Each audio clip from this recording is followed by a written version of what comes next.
Welcome again to our next topic, refrigerating machine and heat engine. Ano bang pagkakaiba ng refrigerating and heat engine in terms of heat, dun sa heat?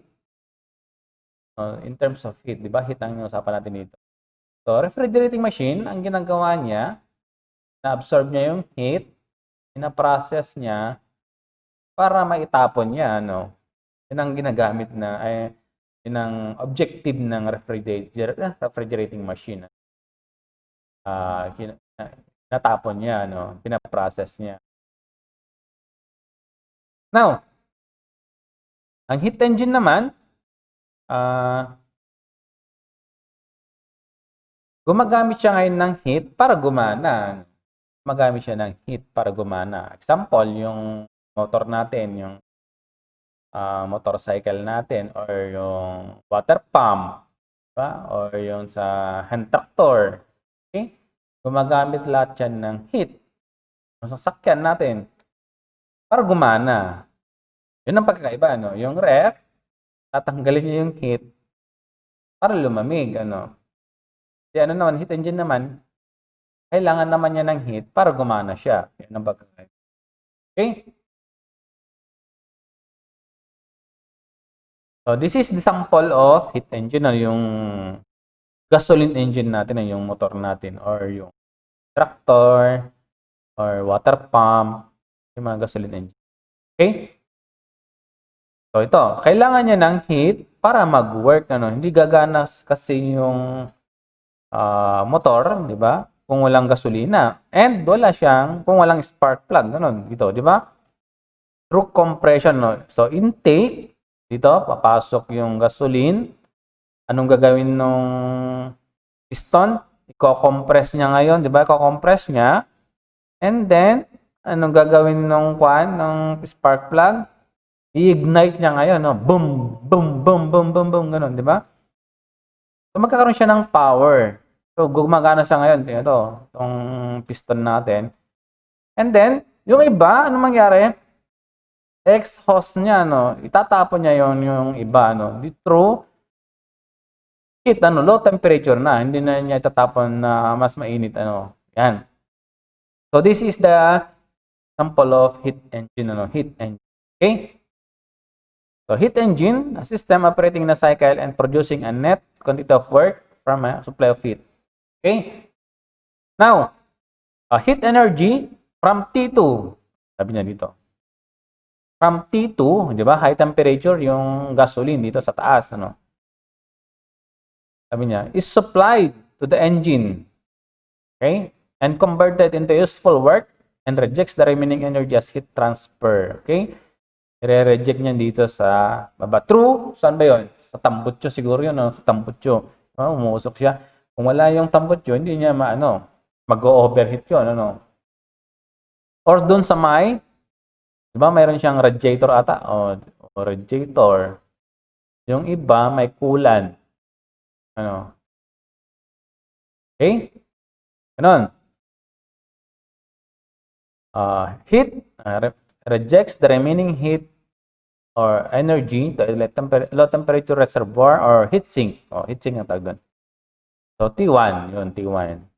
So, basta high, from high temperature to low temperature. So, according to Kelvin Planck, sa ating thermodynamics, it is impossible for a device to work in a cycle and convert all the heat transferred to heat into work. So, hindi siya 100% na-convert.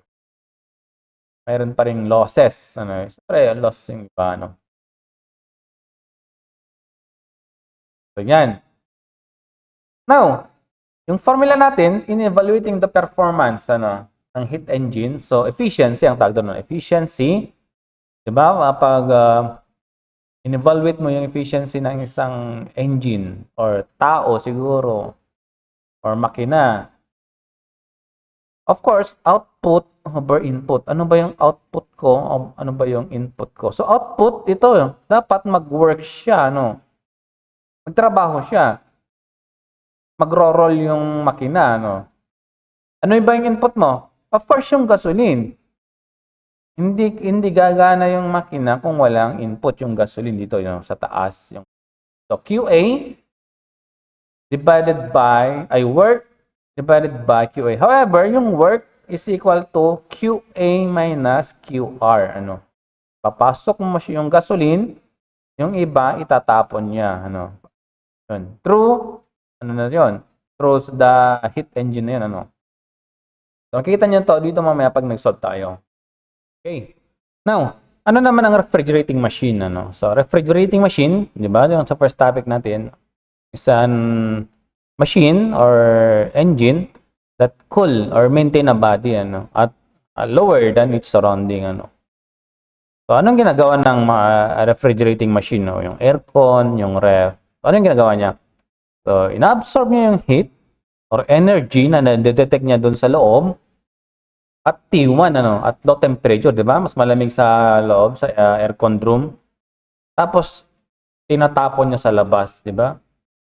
To sink or throw waste heat at a high temperature.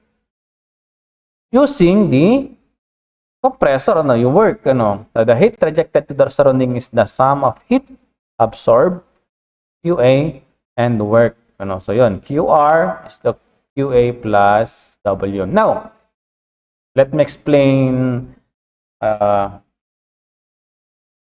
to evaluate the performance ng ref or aircon. So, kung heat engine is efficiency, di ba? Efficiency. Naman sa aircon is coefficient of performance. So, this COP is equal to, di ba? Output ulit. Output divided by input. Now, sir, bakit output is QA? Ba't QA? Dapat input yun, di ba? Papasok siya sa ref, papasok siya sa aircon. No, kasi ba, ano ba ang objective ng aircon? Objective niya, ano bang gusto mong output? Bakit nagpa-aircon ka o kaya nagpalamig ka o kaya nagpasok ka ng ice doon sa loob ng ref? Di ba? Gusto mong matanggal yung heat. Yun ang output mo. Gusto mong ma-absorb yung heat. So, yung output mo. QA. Now, ano naman ang input mo? Of course, isasaksak mo siya. Sasaksak mo siya through the compressor. Diba? So, COP is equal to output divided by input. Very easy. However, work input is equal to QR less QA. Yun. Very easy. And then, sa QA, low temperature, T1, at QR, o QR, yung Q rejected, T2, mas mainit na kasi. Imaginin mo nga, inabsorb yung heat, prinocess ng compressor, of course, nagtrabaho siya, uminit siya. I-reject niya na mas mataas yung kanyang temperature, okay? Outside. Yun. T1 divided by T2 less T1. So, mamaya makikita nyo, magko-compute tayo, okay? So, yun. Ito naman yung mga units, units of refrigerating capacity. Ano naman ang refrigerating capacity? So, QA. So, it is the capacity of the aircon or ref to absorb heat. So, QA. Kaya QA, or QH yan sa ibang libro. High temperature. So, yung capacity niya para capacity na mag-absorb ng heat. So, makita nyo dun sa aircon or ref, yung specification niya, refrigerating capacity, ganun. So, kilojoule per hour, ganun. So, kilojoule per minute. So, meron tayong English, metric, and SI. So, please memorize. So, ito na. The Carnot cycle. Hirap nito, So, Carnot cycle, ito ginagamit ito sa heat engine, Heat engine. Why?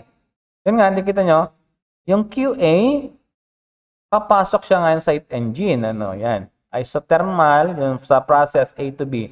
So, dito sa temperature entropy diagram. Mamaya ito magsosolve tayo. Okay? Yan. Papasok siya ngayon from A to B. Yan o. Process. Addition na yun. So, T2 siya. Mas mainit. Now, sa BC naman, isentropic work output. So, makita mo, SB equal to SC. Ito. So, this is B. Entropy B. Entropy C. Nagtatrabaho siya ngayon. Isentropically. And then, sa C to D naman, ito, reject siya. Di ba? Makita nyo doon sa natin kanina, site engine ito. Yan. This is heat addition. This is isentropic ba yun? Tawag doon? Isentropic. Diba? Work output. Ito. Isentropic work output. Isothermal input ito. Heat. Diba? Heat addition. Isothermally. And then dito naman, isothermally thermal. Diba? Constant temperature is isothermal. Di ba? Constant temperature, oh. Constant temperature, DC and AB is equal. Heat rejection naman, tatapon niya sa labas. Ito din naman, parehas ulit, work input na naman. Output, work input na ito. Okay. Mahaba to, yan. Ito naman yung reverse. Reverse. Ito yung mga formula. Gagamitin natin ito as we go on, di ba? So, efficiency is equal to output over input dun sa sinolve natin kanina, yung lecture natin kanina. Okay? So, QA, kita mo dito, QA is equal to S. QA is equal to ST2 multiplied by SB less SA. So, QA is equal to T2 multiplied by SA. SB pala, I should say. Mas malaki yung B. SB minus A. Yun. So, QR naman, ganun din, QR equal to T1. QR is equal to T1 multiplied by SC plus SD. Or, pwede din ito, T1 multiplied by SB or SA. Depende yun sa given sa problem. So, reverse naman, kita nyo, reverse. Ito naman sa ginagamit sa refrigerator natin, reverse yan. So, yung QA, i-absorb ng heat. Kaya reverse, di ba? Ngayon, sasaksak mo naman siya para gumana yung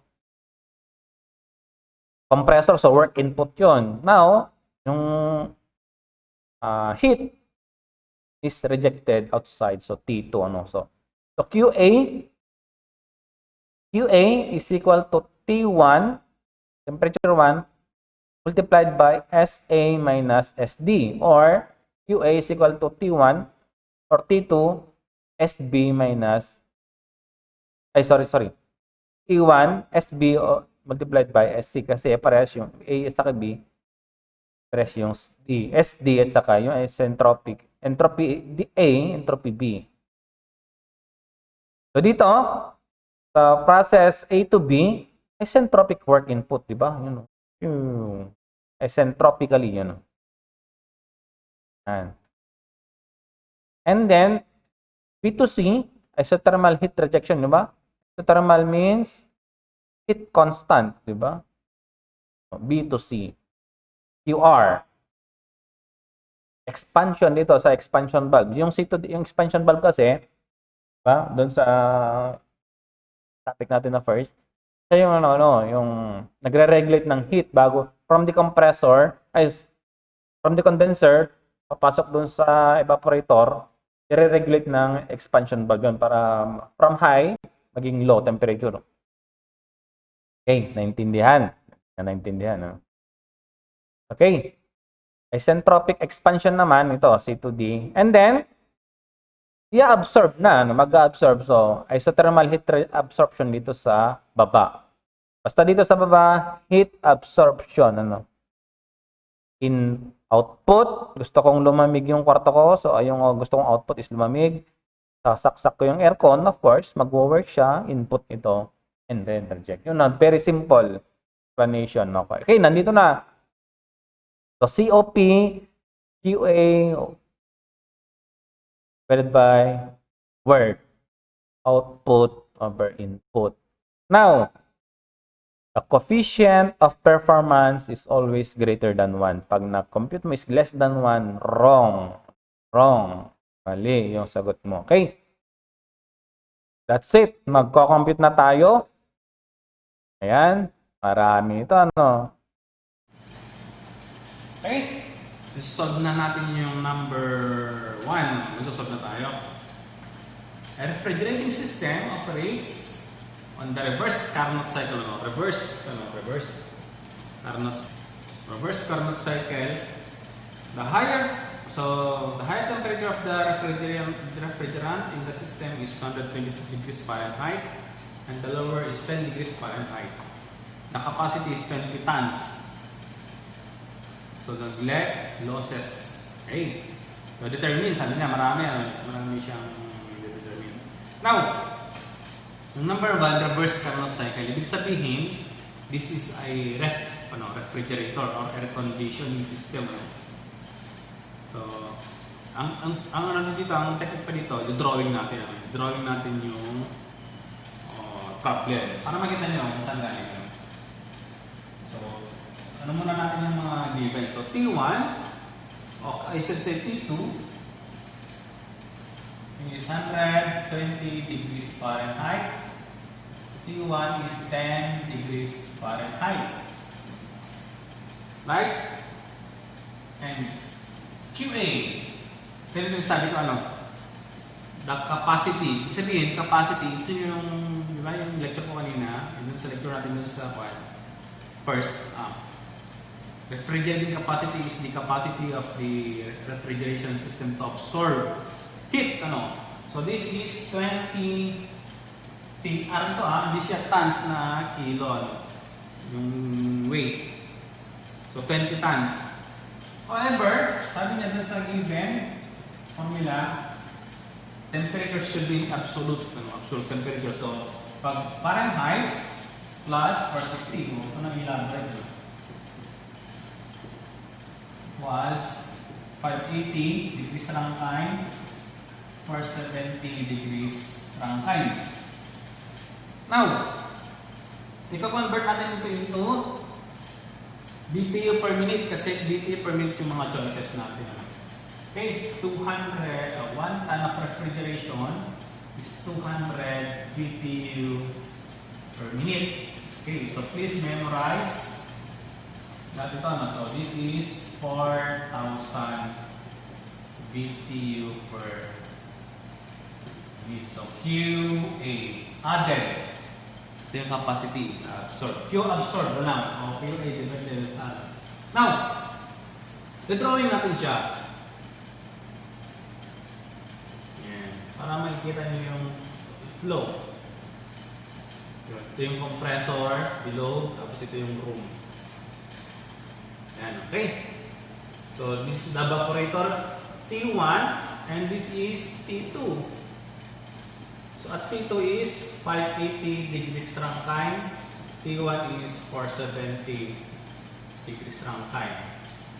And QA, sabi niya, ang capacity niya to absorb is 4,000 BTU per minute. Of course, isasaksak mo siya. This is your work input. And QR mo doon is unknown. Okay? Very simple, di ba? Very simple.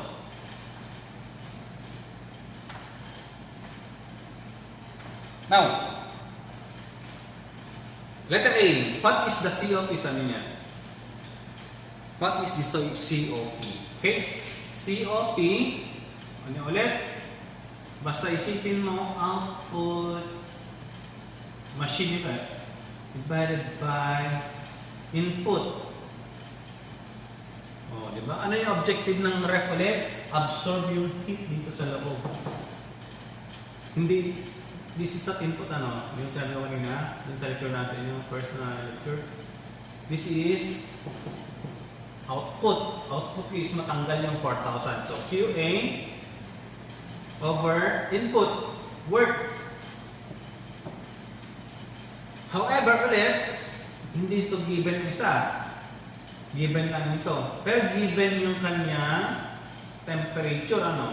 So, QA is T1. Diba? QA is T1. Divided by work. So, work input is QR less QA. So, QR is given yung temperature niya. So, T2 less T1. No? Yan. Intindihan? Very easy. Yan o. Okay? T1 is 470 degrees Fahrenheit divided by 580 less 470. COP should be greater than 1. So, ang sagot nito is 4.273. Right? Now, letter B. So, heat rejected. So, what is the heat rejected from the system in BTU per minute? So, heat rejected QR. So, QR is equal to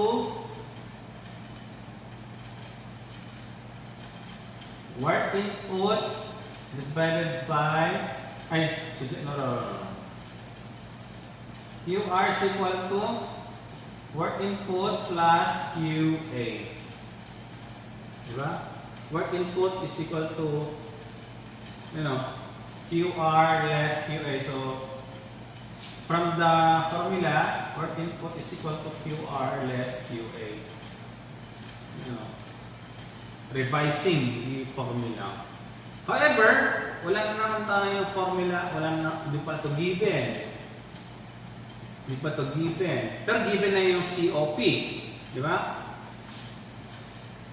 So, COP is equal to QA. Given na rin QA. QR less QA. Di ba? Work input is equal to given na natin itong tatlo. Di ba? 1, yung dalawa, should say. Okay. So, COP, substituting, 4.273 equals QA. What is your QA? 4,000 BTU, right? Per minute divided by QR. It's unknown. Less QA. So, ito. So, 4,000 BTU per minute. So, QR is equal to, yan na. Formula. So, 4,000.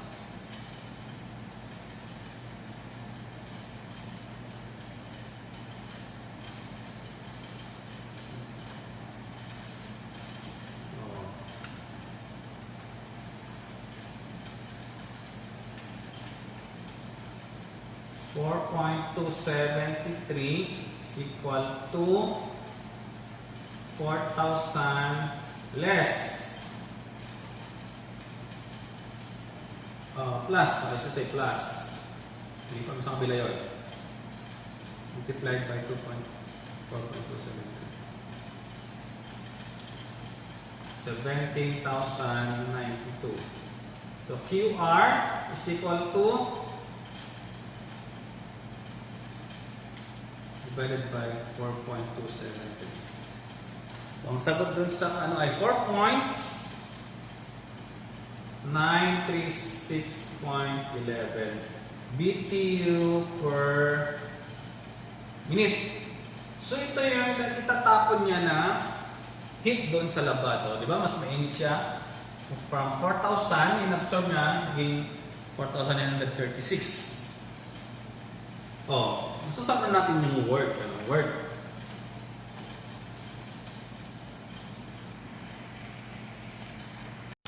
Okay, next is the work input. So work input is equal to QR, di ba? QR less QA. Sana makita niyo yung drawing ko. Magulo, no? So QR is 4,936.11 less 4,000 BTU per minute. So work input is equal to ganito, 936.11 BTU per minute. And then convert mo siya into horsepower. So 22.08 horsepower. Very easy, ano? So yan.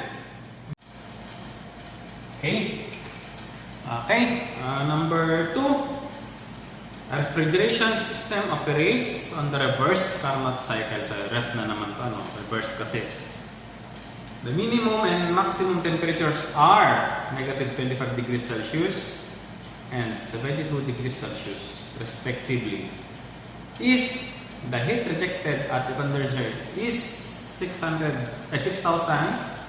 kilojoule per minute, find the power input required and the tons of refrigeration developed. Ano? Okay. So T1 is the minimum, negative 25 degrees Celsius. The maximum is 72 degrees Celsius. So i-convert natin into absolute temperature. So to become Kelvin. So this is 248 degrees Kelvin. This is 345. Okay. Now, sabi niya, QR is given, ano, heat rejected at the condenser. Pag narinig mo na yung condenser na term, condenser, QR kagad yun, ano, 6,000 kilojoule per minute. So, the required is the power input. Power input, ibig sabihin, ito yung work. Ito yung ilang horsepower bang kailangan na ref or aircon, di ba? Kaya horsepower.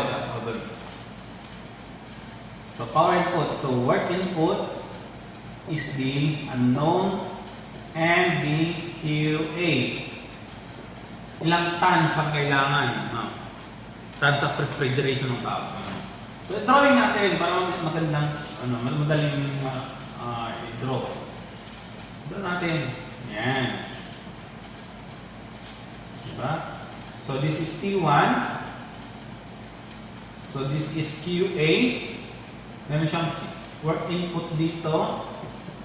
They are both unknown. So QR here, di ba? The condenser, this is T2. Okay? So given na ano natin siguro yan. Now, ano muna ang gawin natin? So natin, COP. Kasi given yung temperature. So COP is equal to the output. What is your output? So QA, gusto kong tanggalin yung heat. T1. Output divided by the input. So what is your input? Pumasok yung arrow, sasaksak mo siya. So T2, input is equal to T2 less T1. Naman yung work. T2 less T1. So COP is equal to 248 divided by 345 less 248. So what's the answer? 248 less 345. 248 divided by 345 less 248. Yun. 2.56. Now, isosolve mo natin yung QA. Yung QA ang muna natin masosolve dito. bago yung QR, ay bago yung work input. So wala sa'yo choices yung QR. So work input, ay COP, I should say, is equal to, diba? Output divided by input. So input is QR less QA. QR less QA. O, substituting all the given.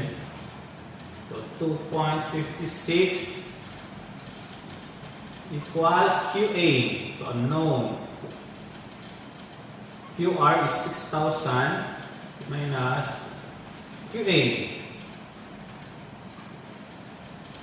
Okay? Yan, magulo yung sulat ko. So QA is equal to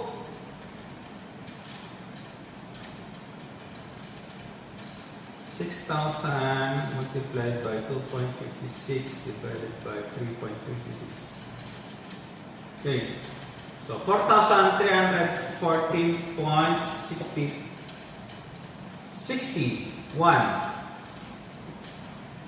Okay? Kilojoule per minute. Sabi niya, TOR, times of refrigeration, TR sa amin. So, i-convert natin ito TR sa tons of refrigeration. So, this is multiplied by 211 kilojoule per minute is 1 TR. So, i-divide natin siya na 211 kilojoule. Tama. 211. So, 20.44 ton of refrigeration. Now, what is the power input? So, work input is equal to QR less QA. Very easy, ano? QR is 6,000 less 4,314.61 kilojoule per minute.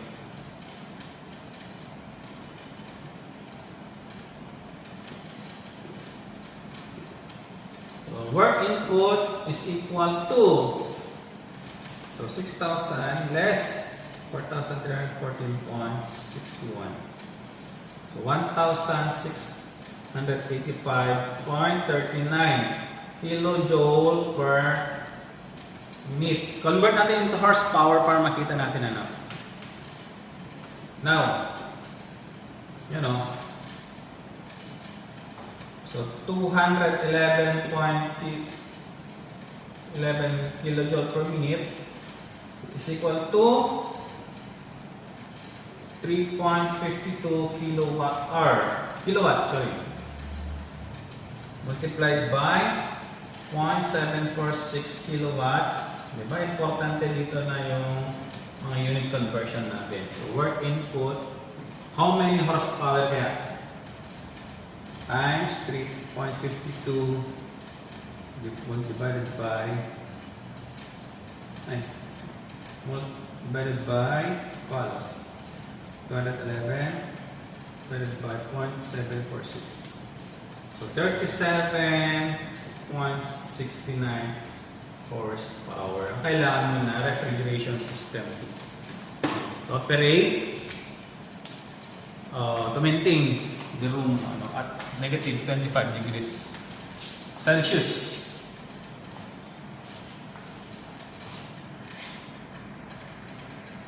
Who's the one who can rise above? Take a chance, do it all for love and no regrets. Audio Jungle. Up ahead there's an open door and I gotta find what I'm looking for and I'm on my way. Audio Jungle. Well, time moves on and the days go by, but the sun don't set on the stars tonight, and I spread my wings.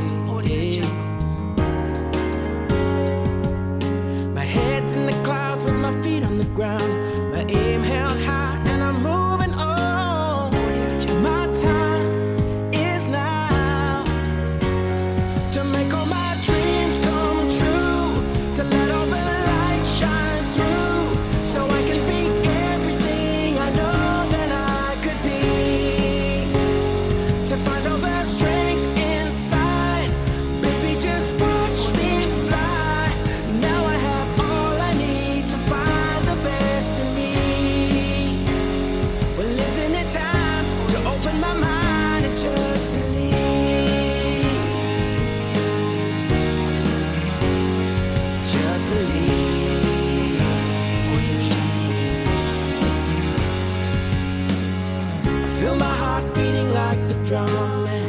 never rest till the victory's won, and it's alright.